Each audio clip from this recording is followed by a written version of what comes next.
هي فكره ان احنا بنتعلم وعي جديد، ده محتاج تدريب عقلي زي اي عضله في جسمي، محتاجه تتدرب عشان تبقى ده جزء من حياتي. فبتدرب في الاول، ببقى مستغرب يعني الناس في الاول يقولوا لنا يعني ايه اسال مين هيجاوبني، يعني احنا مستنيين سؤال جواب سين جيم، ده الحياه اللي احنا متعودين عليها. لكن احنا هنا بنسال ومستنيين ربنا بيبعت لك رسائل، بيبعت لك حاجات، ناس تدخل حياتك تغير حياتك، ابواب تتفتح ما كنتيش شايفاها قبل كده. ده كتير جدا بتحصل. طبعا. يعني انا لما خرجت من الازمه دي ان باب اتفتح انا عمري ما كنت اتخيله، من بوست على الفيسبوك بيقول على كورس، فانا قلت طب انا الكلام كانه كان بيناديني، انا من علاج ودواء، انا كان مكتوب لي روشته وش وظهر يعني عشان اخرج من اللي انا فيه.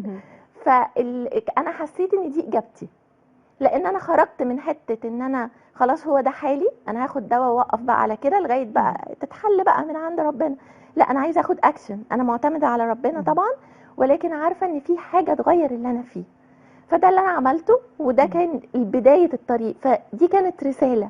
في ناس في الازمات من كتر ما هي استسلمت لحال الغضب الشديد ما بيشوفوش الرسائل اللي طبعا. بتجيلهم. طبعا. وبيجي لك يقعد يقول لك انا مهما اقوم من اللي انا فيه ارجع اتخبط تاني، تقريبا نفس الخبطات هي بالظبط، اني ما اتعلمتش. بالظبط. والنمط بتاعه بيفضل مستمر لان هو ما عرفش يخرج بره الفكره اللي كونت اصلا المشكله اللي موجوده في حياته، بالظبط. وبيفضل يكررها.